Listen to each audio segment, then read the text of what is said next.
May gusto akong ikwento na totoong nangyayari. Isang araw, pag-check ko ng cellphone, nagulat ako kasi may pumasok na pera sa GCash ko. Hindi maliit na halaga, 23,000 pesos. Sa una, napapaisip ako, sino kaya ang nagpadala nito? May expected ba akong transaction o baka may mali? At habang tinitingnan ko ang account ko, doon ko na-realize, mukhang maling number ang napagsindan.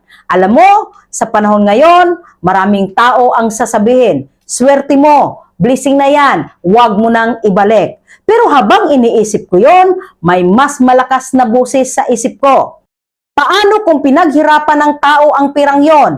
Paano kung pambayad niya ng tuition, pambayad ng renta, panggamot o puhunan sa negosyo? Minsan kasi madaling maging honest kapag maliit lang ang sitwasyon, pero iba kapag malaking pera na ang involved.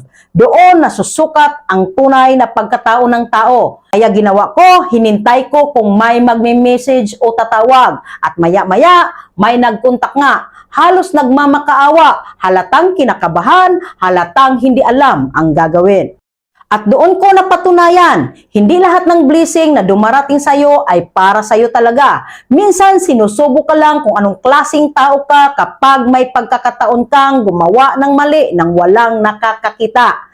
Kaya sinabi ko, okay lang po, ibabalik ko. At binalik ko ang buong 23,000 pesos. Walang bawas, walang kondisyon, walang kapalit.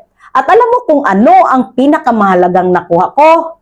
Hindi reward, hindi fame, hindi kahit anong material na bagay, kundi peace of mind. Kasi mahirap matulog sa gabi kapag alam mong may pira kang hawak na hindi naman talaga para sa'yo.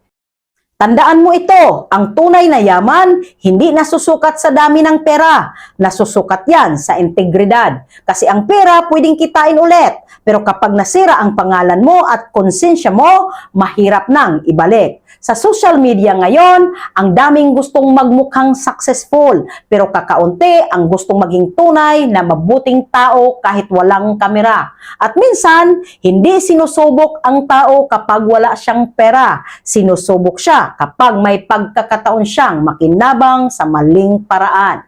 Kaya kung may blessing kang hinihintay, simulan mo muna sa pagiging tapat kahit sa maliit na bagay.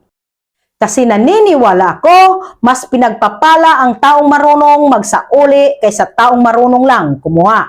At baka minsan, yung honesty mo ngayon, yan pa ang maging dahilan ng mas malaking biyaya sa buhay mo balang araw. May natutunan ka ba? Paki-comment and like, follow, and share na rin. And see you in the comment section.